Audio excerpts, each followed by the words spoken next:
Johannes 1 gaan ek begin lees van vers 9, is die Nuwe Lewende Vertaling.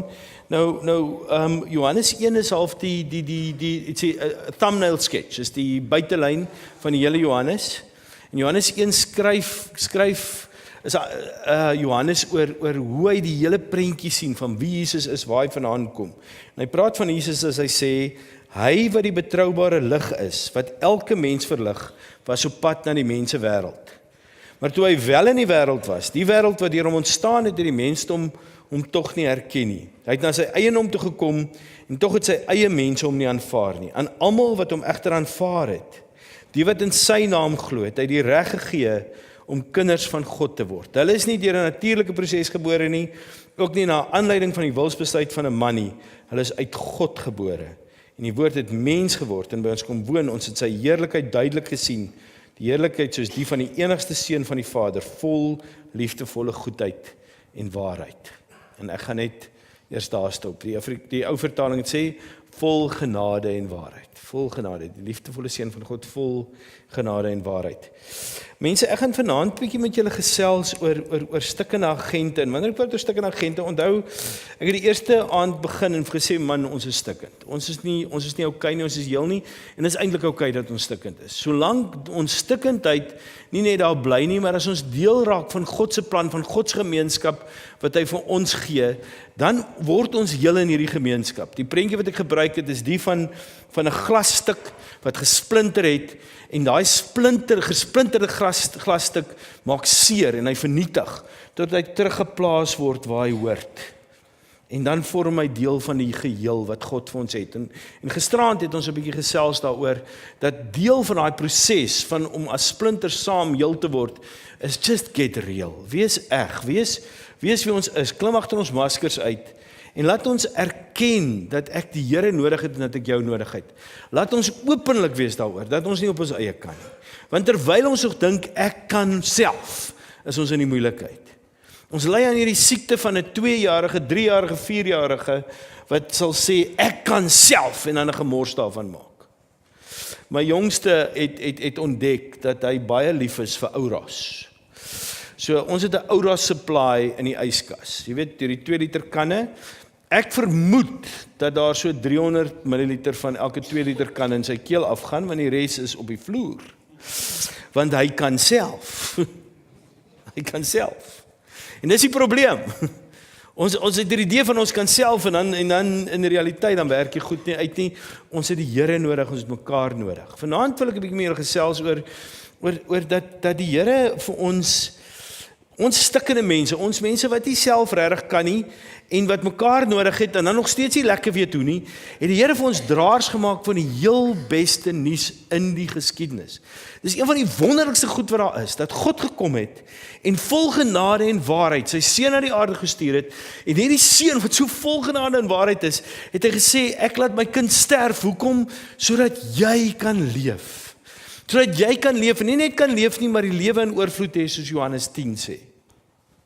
Dis 'n ongelooflike persent. Die grootste persent in die geskiedenis. Die beste nuus wat nog ooit vertel is dat Jesus gekom het vir sondaars soos ek, wat nie hom wou hê nie, inteendeel wat hom gefight het toe hy my wou red, en na hy my gered het, nog steeds hom gefight het, en dat hy nog steeds goed genoeg, dat hy my nog steeds lief genoeg het, om my te red en nie te maak. Dis die ongelooflikste. Maar dan hou dit daar op. Dis hy gaan en hy sê, nou wil ek hê julle wat gered is, julle moet die draers wees van hierdie goeie nuus. Ek gee vir julle die kans om vir ander mense te gaan vertel. Nou so elke nou en dan, dan weet ek, my vrou het nou hard gewerk, sy het 'n breek nodig, jy weet, sy moet net 'n bietjie ontspan, en dan weet ek, as ek nou regtig wil hê my vrou moet ontspan, dan gaan ek na die Spar toe, en ek kry vir haar hierdie licorice kabels. Ek kan nie licorice eet nie, daar's geskiedenis, maar dis nie vir die kerkie, maar daar's sulke licorice kabels met so, hy het die kleur so binne-in, so jy kry die licorice kabels. Dis 'n luukse vir my vrou. En dan teen my beste wete en teen elke greintjie van my common sense, dan koop ek vir haar huisgenoot. En dan vat ek vir haar die licorice in die huisgenoot, want dan weet ek, sy gaan hulle so vat, en dan sy 'n oomblik in haar dag kry, gaan sy op die bank lê in die sitkamer, en sy gaan die licorice ooptrek, want niemand anders in die huis is die licorice nie, sy is veilig, en dan gaan sy met haar huisgenoot sit, en sy gaan dit lees. Nou as ek by die huis kom met die licorice in die huisgenoot, dan is daar gewoonlik 'n resies, 'n voetreis, tussen my 3 kinders. Want hulle sien die licorice in die huisgenoot. En dan kan hulle nie wag om vir mamma te gaan sê nie. Mamma, papa het vir jou licorice in die huisgenoot. En hulle skree dit so daar in die gang af, soos hulle by haar wil uitkom. Want dis groot nuus hierdie, dis 'n wonderlike ding. Want hulle wil hulle ma se hart bly maak met die goeie nuus. Jesus het gesterf en opgestaan. En dit is goeie nuus vir elkeen daar buite. As ons dit verstaan, if we get that, dan gaan ons nie kan wag om dit te deel nie. En nie net, het ons die beste nuus om oor te dra nie. God het gesê, toe maar, gaan vertel jy julle. Ek sal terughou. Dis jou goeie nuus om te deel. Dis 'n ongelooflike persent wat ons gekry het van die lewende God, om te kan die goeie nuus te gaan deel oor die hele wêreld waar ons kom. Die probleem natuurlik, mense, is, as jy deesdae begin stap, jy begin vir mense vertel van wat jy dink goeie nuus is. Meeste mense sien dit nie meer as sulke goeie nuus nie. Ek weet nie van julle nie, maar ek in my travels, as ek praat oor Jesus en die Here en die kruis, dan kyk mense my half skeef aan. Die ironie is dat ons in 'n post-Christen wêreld leef. Dis nou wat die slim mense vir my sê. Post-Christen wêreld, wat beteken dit?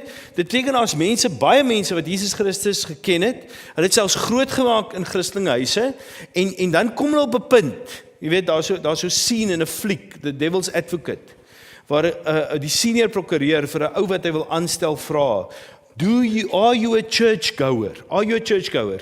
En Keanu Reeves staan daar so, en hy kyk so die wêreld uit, en hy sê, I'm getting off for time served. Hy sê, toe ek 'n kind was, toe ek elke week, heel week in die kerk, en nou kom ek af met time served. En ek kry daai antwoord van mense. Ek het groot geword in die kerk, maar ag, weet jy, ek gaan nie regtig meer nie, dis nie meer vir my nie. En die ironie is, wat vir hierdie mense goeie nuus moet wees, sit hulle af, dit wil werk nie vir my nie. Was daar, ek het dit probeer. Dis 'n klomp hypocrites, jy weet, dis net 'n klomp veroordelend, en hierdie ouens stry net en met mekaar, en dan so lang lys redes. C.S. Lewis het baie jare terug in Engeland geskryf oor Engeland se mense. Hy sê, almal het al van die Here gehoor. Hy sê, nou is 'n probleem. Hy sê, want as jy 'n jong meisie gaan opchat, wat nog van niks weet nie, en jy fluister vir haar sweet nothings, dan val sy daarvoor. Jy weet, sy luister na jou. Dis mos nou lekker om te hoor, jy's oulik en mooi en wonderlik. Sê, maar as jy met 'n geskeide vrou dieselfde probeer, dan sê sy vir jou, daar gat jy. Want sy het dit al als voorheen gehoor. Sy's ingeënt daarteen. In 'n post-Christen wêreld, 'n wêreld waar almal al die storie gehoor het, hulle is ingeënt teen daai storie. So wanneer hulle te doen kry met Christene, jy weet, ek sit in die vliegtuig, en mense begin praat met my. En jy weet, as ek nou tyd het vir gesels, en hulle vra vir my so, wat doen jy? En sê ek, nee, ek's 'n besigheidskonsultant, ek lei besighede op, ek werk met senior bestuur. Yes, dis interessant, wat 'n opleiding doen jy? Dan gesels ons nou lekker. Maar as ek nou nie tyd vir gesels het nie, en hulle vra vir my, so wat doen jy? Sê ek's 'n predikant.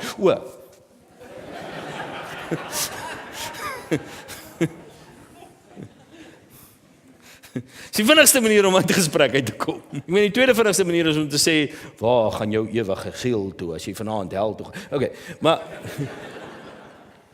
die probleem is, dat mense se belewenis van ons as Christene is, dat hulle sien hulle self as teikens. Hulle sê, oomblik as ek met Christene praat, dan begin hulle preek vir my. Hulle gebruik Bybelverse soos leestekens, nie om dinge te verduidelik nie, maar om 'n gesprek te eindig. So ek voel soos 'n teiken. Ek voel ek word veroordeel. Ek's net nooit goed genoeg nie. Alles wat ek doen is verkeerd. Sê, wanneer ek saam met Christene is, dan is ek verstom hoe hulle beklei oor onbenullige gemors. Daar's 'n skrywer, Anne Rice. Nou, Anne Rice het in 'n Christenhuis groot geword, en toe begin sy 'n genre skryf van boeke rondom demone. En Anne Rice het haar Christen upbringing agtergelos en hierdie boeke wat sy oor demone geskryf het, as jy dit lees, dan is dit so semi-pornografiese boeke, man. Jy weet, dis so, en jy weet, dis odd, dis nie lekker nie. En Anne Rice het toe 'n paar jaar terug baie publiek opgestaan en gesê, ek het Jesus Christus aanvaar. Ek gaan ophou hierdie boeke skryf. Die Here het my oortuig van sy liefde. Sy was vir 8 jaar wat sy aktief was in die kerk. En toe staan sy weer baie publiek op en sê, ek bedank as 'n Christen. Sy sê, want in hierdie 8 jaar wat ek in die kerk was, het ek net met mense te doen gekry wat met mekaar beklei oor twak. Sy sê, ek het geglo, die kerk gaan oor Jesus Christus en sy liefde. En hier's mense wat beklei oor watter musiek hulle moet speel, of hulle moet staan, of hulle moet sit, watter taal hulle moet praat. Hulle is teen als, maar hulle is vir niks. Ek bedank as 'n Christen. En dis baie keer die wêreld se belewenis van ons. Hulle sê Christen is haatdraand. Jy weet, Christen kan vir jou sê hulle is teen ander gelowe en hulle is teen gays en hulle is teen dit en teen dat, maar hulle kan nie vir jou sê wat hulle voor is nie. Want hulle vertel jou net die hele tyd hoe verkeerd jy is. Daar's 'n Christen leier of 'n persoon wat voorheen 'n Christen leier was in die kerk in Amerika. 'n toegewyde ou. Hy het gepreek en baie mense se lewens is deur sy prediking en sy bediening verander. En op 'n stadium hier in 2005, toe sê hy verlaat die kerk. Hy verlaat die bediening en hy is nie eers seker meer of hy glo nie. Baie mense het dit afgemaak dat hy uitgebrand is en so, maar 3 jaar later, toe voer iemand 'n onderhoud met hom, 'n Christen joernalis, en vra vir hom, wat het regtig gebeur? En hy sê, weet jy, tot in 1989, toe die Berlynse muur val, was die Christene in die Weste almal teen kommunisme. So wanneer ons gebid vir die Christene agter die ystergordyn, julle onthou daai dae? Jy weet, ons gebid vir die Christene agter die ystergordyn, en kommunisme was verskriklik, en dit is aardig. Hy sê, en toe skielik breek die muur, toe val die muur. Hy sê, en die wêreld gaan oop, en skielik het ons nie meer 'n vyand nie. Hy sê, en toe vind hy 'n interessante ding. Hy sê, dit was nie 3 jaar later nie. Toe is die kerk besig met die gays. Hy sê, hulle het net 'n nuwe vyand gaan soek. Hy sê, en ek kan nie deel wees van 'n organisasie wat sê hulle praat oor 'n God van liefde en hulle soek die hele tyd iets om te haat om 'n vyand te wees. Dit werk nie so nie. Ons God van liefde, dan is ons nie besig met die regte ding nie. En dan loop ek eerder. So die wêreld, mense, en ek kry nou die geleentheid in my werk met baie mense te praat wat nie in die kerk kom nie. Wat nie soos julle en ek lief is vir Jesus, omdat ons lief is vir Jesus nie. Hulle soek nie verskonings vir die kerk en Christendom nie. En wanneer hulle praat oor Christene, dan het hulle so 'n smalende uitdrukking op hulle gesig. Hulle skryf hulle af. Hulle sê, man, Christene is okay vir sekere goed. Hulle het 7 jaar terug, het hulle navorsing gedoen, reg oor die wêreld. En die vraag wat hulle gevra het is Christendom of godsdienst, hulle het nie eens gesê, is godsdienst goed of sleg vir die wêreld? 7 jaar terug. 52% van mense in die wêreld het gesê is 'n goeie ding. En by verre die meerderheid van westerse lande het gesê Christendom is useless. Frankryk, 25% van mense het gesê Christendom is goed vir iets, of geloof is goed vir iets. In België iets soos 12%. Want mense se belewenis van geloof, van godsdiens, en spesifiek van Christene, want daai lande is meerderheid Christene, is dat dit net niks goeds bring vir ons nie. So wanneer ek en jy in hierdie land van ons wil begin gesels en werk met mense en hulle weer oortuig daarvan dat die goeie nuus goed is, gaan ons moet begin anders dink oor die goed. Want die goed wat ons altyd gedoen het, werk nie, inteendeel. En ek het vanaand besluit, ek wil 'n bietjie met julle deel oor van die goed wat ek gelees het en wat ek ervaar het, wat regtig opwindend is. Daar's 'n klomp studente wat op 'n kampus gegaan het. Nou ons het by Universiteit Port Elizabeth waar ek was, is nou Nelson Mandela Metropolitan University. Die van julle wat ooit daar was, sal weet, daar's hierdie legendary partytjies. En die mees legendary partytjie was die Blue and White Party. Nou die Blue and White Party is wanneer Rhodes kom InterVarsity by ons doen het, of ons InterVarsity by Rhodes gedoen het, en soos enige InterVarsity, is die eerste vraag, nie wie dink jy gaan wen nie, die eerste vraag is, hoeveel alkohol het jy jou hande opgelê? So, dit was 'n party. Nou die klomp studente het by so 'n tipe party, waar daar gevyf word, het hulle 'n booth opgesit, 'n kamertjie opgesit, en die kamertjie het hulle opgesit confession booth. En 'n student, Christen student het aan die een kant gesit, en dan wag hulle. En so, elke nou en dan kom iemand verbygestap, wat nuuskierig is, dan maak hulle die deur oop, en loer in, en dan sal die ou vir hom sê, kom sit. Hy sê, wel, ek het nie iets om te bely nie, en dan sê die Christen student, maar ek het. En dan gaan sit hy, en dan sê die Christen studente iets soos, ek wil teen jou bely. Ek wil teen jou bely, dat ek nie altyd die Here dien soos ek wil nie. Ek wil teen jou bely, dat ek sukkel my gebedslewe. Ek wil teen jou bely, dat ek baie keer wil goeie goed doen, maar ek praat eerder daaroor as wat ek het doen, en ek wil namens die kerk aan jou bely, dat ons baie keer baie goed verkeerd doen. En ek wil vra dat jy ons asseblief sal vergewe. Die impak van daai belydeniskamertjie was so massief, dat dit 'n semi-herlewing op daai kampus begin het.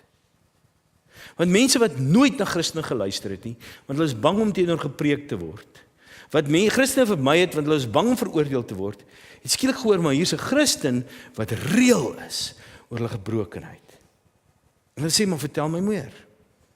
Daar's die een student, sê hulle, wat weggestap het van daai huisie, wat nie die ander kan die gordyn gaan oopmaak, en vir die persoon wat die belydenis gedoen het, 'n drukkie gegee het, of dankie gesê het, nie een nie. En dit het 'n massiewe impak gemaak op hulle omgewing. Want hulle was nie daar om vir mense te vertel hoe verkeerd hulle was nie. Hulle was daar om vir mense te vertel hoe verkeerd hulle was. En hoe hulle baie keer dit nie reg kry nie. Ons Christendom raak sigbaar in 'n post-Christen wêreld, wanneer ons mense dien uit ons gebrokenheid, en ons nie probeer maak asof ons okay of reg of goed is nie, maar net wees wie ons is, en dit openlik erken. Daar's 'n professor wat studente oplei in Christen films maak. Die Christen flieks groei in 'n genre, so daar's 'n college waar hulle ouens oplei om Christen flieks te maak, en elke jaar dan vat hy sy studente na die Sundance Film Festival toe. Sundance Film Festival is 'n groot filmfestival in Amerika, waar mense na toe gaan, waar die nuutste, mees cutting edge flieks wys. En een van die flieks wat hulle gaan kyk, die eerste screening van die fliek, was 'n fliek wat spot dryf met Christene.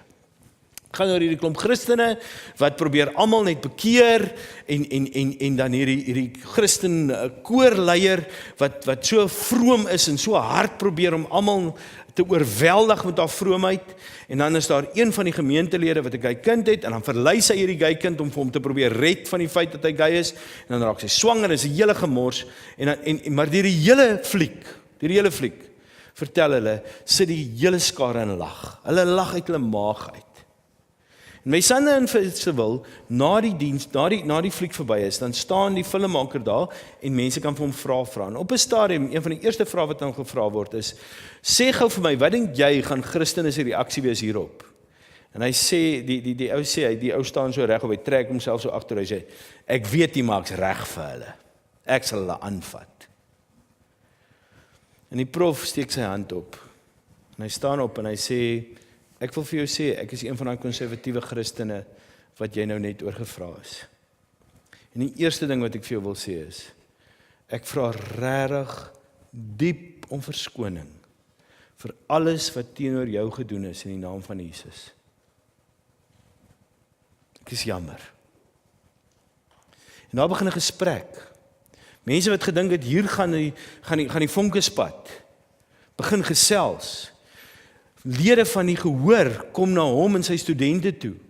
Een van hulle sê vir hulle, as dit is hoe Christene lyk, dan is ek bereid om vir Christendom nog 'n kans te gee. Die volgende maand kom die filmmaker en sy cast, sy akteurs, kom na die college toe en hulle praat met die studente en die studente praat met hulle en 2 van die akteurs kom tot bekering. Want ons is nie daar om vir mense te vertel hoe verkeerd hulle is nie. Ons is daar om na hulle stories te luister, na hulle hart te luister en te weet, God se liefde is reeds daar. Een van die mooiste bekeringsstories wat ek geluister het op 'n vliegtuig, is 'n ou wat vir my gesê het, in my droogste tye van my lewe, toe my siel heeltemal woestyn was daar een dag wat ek om 'n hoek gekom het in my eie kop. Hy sê, en skielik is hierdie blom van geloof daar. Hy sê, en ek weet nie waar het vandaan gekom het nie, ek het dit nie voor gevra nie. Hy sê, ek kon dit ook net nie daarteen stry nie. Hy sê, en toe ontmoet ek mense wat vir my herinner wie ek was, toe ek lief was vir Jesus. Hy sê, en toe kan ek dit nie help nie, toe moet ek maar oorgee. Want die Gees werk al reeds in mense, lang voor ek en jy daar kom. Ons werk is nie om vir mense te vertel, hulle is verkeerd nie. Ons werk is nie om mense te vertuig nie. Ons werk is om maar net vir dit wat die Gees al reeds in hulle doen, te luister en daarmee saam te werk. Die hartseer is, dat daar soveel mense is, in hierdie woonbuurt, nie ver hier vanaf nie, wat alles sal doen om te vermy om kerk toe te kom. Daar's 'n ou wat vir my vertel, hulle doen straatwerk in Johannesburg. En daar's 'n prostituut en haar pimp het haar pimpel in pers geslaan en sy lê onder 'n brug en haar straf is, omdat sy nou nie al haar geld aan hom oorbetaal het nie, dat sy 3 dae moet buite bly voor sy weer mag na sy plek toe teruggaan en dwelms kry. En hulle kom op haar af en sy lê in ruk van die onttrekkingssimptome. En die ou gesels met haar, en op 'n stadium sê hy van, maar hoekom gaan jy nie 'n kerk toe vir hulp nie? En wie wat doen sy? Sy lag kliphard. Sy sê, 'n kerk, dis die laaste plek wat my sal help. Dis hoe mense ons verstaan. En daarom is dit so belangrik, dat ons nie wag vir mense om hier in te kom nie. Daarom is dit so belangrik, dat ons na hulle toe gaan, en net daar wees, dat ons net vir hulle wys wie Jesus is. Mense, as jy die evangelies lees, ek het nou weer deur die evangelies gelees, toe ek voorberei vir die Pinkster. As jy die evangelies lees, dis vir my verstommend. Daar's nie een sonder, hoe slegter 'n mens is, hoe meer is hulle aangetrokke tot Jesus. Gaan lees weer 'n bietjie evangelies. Of dit nou die Samaritaanse vrou is, wat al by 'n 8ste man trek, en of dit as Judas is, wat droog maak, en of dit Saggeus is, wat sy eie volk besteel, hulle is aangetrokke tot Jesus, hulle is mal oor Jesus, hulle wil by Jesus wees. Die hartseer is die kerk is die teenoorgestelde baie keer, want ons doen nie goed verkeerd, ons doen nie goed nie met liefde nie, ons doen nie goed nie met nederigheid nie, ons doen nie goed met oordeel. So hoe werk dit? Ek dink Jesus verwag van ons om ons argumente neer te sit.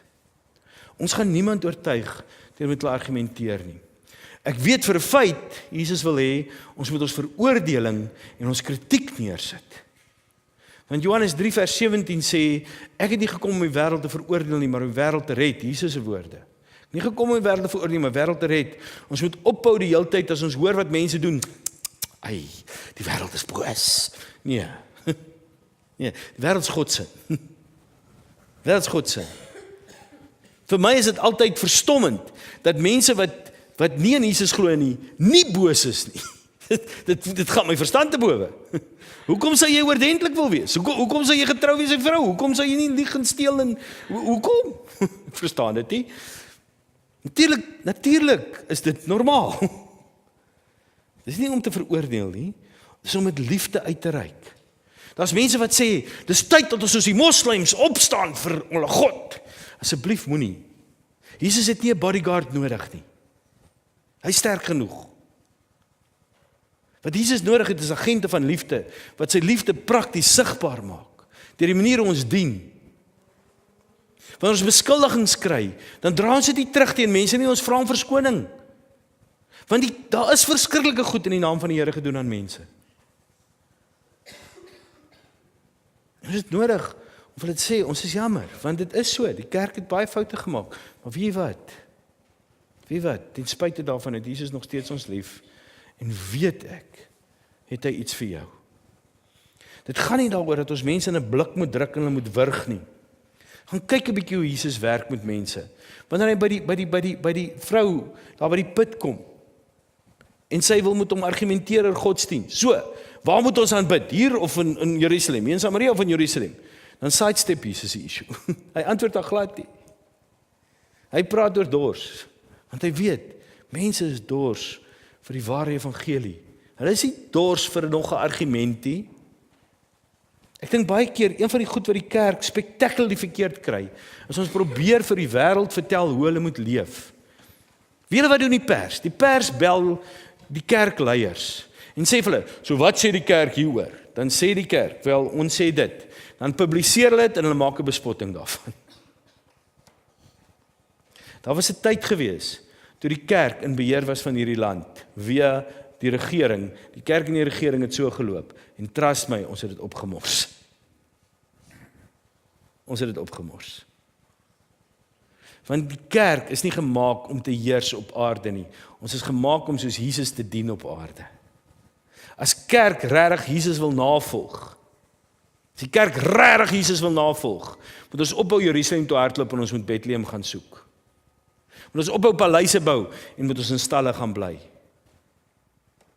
Moet ons ophou saam met rykes en bekendes uithang en moet ons die minstes dien.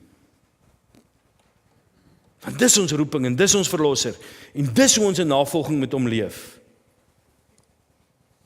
Wanneer Jesus met die ryk jong man werk, dan sê die ryk jong man, ek hou al die reëls. Jesus sê, jy kort net een ding, verkoop alles wat jy het en gee jou geld vir die armes, want dis my hart, die armes is my hart, en as jy my wil volg, dan moet jy my hart volg. En die ryk jong man sê, yes, is net te duur. En die vrye genade raak te duur vir hom. En hy stap weg. Maar weet julle wat sê die Bybel dan? Nie Jesus judge hom nie. Die Bybel sê, Jesus het lief geraak vir hom. Jesus het lief geraak vir hom. Selfs die mense wat wegloop, want hulle sien nie kans vir ons nie. Dis hoe ons met hulle werk, met liefde. So wanneer ons in 'n post-Christen wêreld wil vertel van Jesus, dan bely ons stikkindheid. Wie ek het die Here, maar die feit dat ek die Here het, maak nie dat ek okay is nie. Ek is nog net so desperate en moedeloos in die mekaar soms, maar die verskil is ek vergewe. Ek weet nie altyd hoe nie en ek maak baie foute en ek maak baie mense seer, maar die verskil is ek kan dit regmaak. Want ek het die Gees van die Here in my. Wanneer ons in hierdie post-Christelike wêreld wil vertel van Jesus, dan moet ons saam staan met die wat seer het en moedeloos en moeg is. Hulle moet ons langs hulle sien staan, sodat hulle kan sien, maar hulle hierdie mense, die Here wat omgee vir wat ek oor omgee, en ek wil na hulle luister. Wanneer ons in 'n post-Christelike wêreld wil vertel van hierdie goeie nuus, hierdie ongelooflike nuus, as ons dit wil deel, dan deel ons deur mense te dien, deur sop uit te deel. Deur sop uit te deel.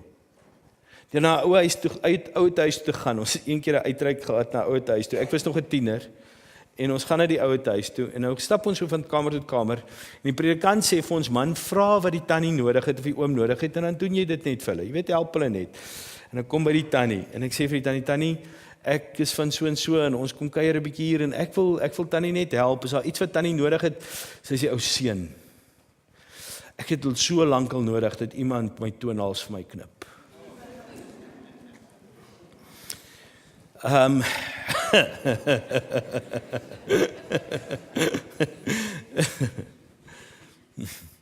Jawel.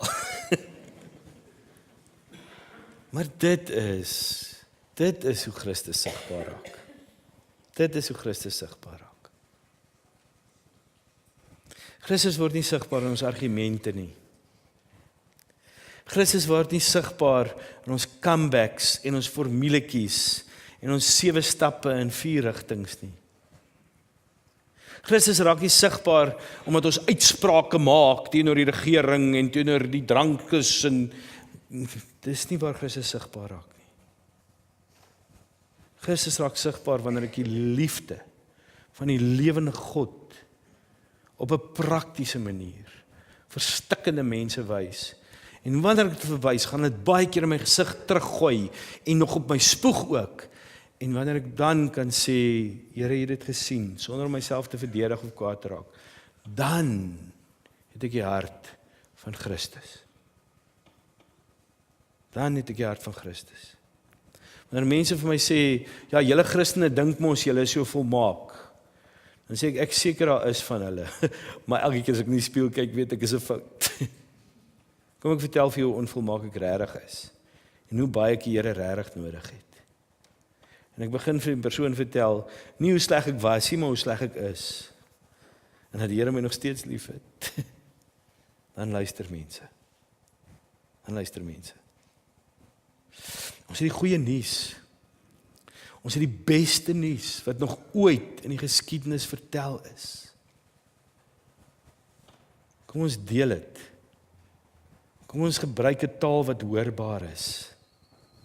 Kom ons doen dit soos Jesus dit gedoen het. Sodat mense weer opgewonde raak oor Jesus. Ten spyte van ons. Amen.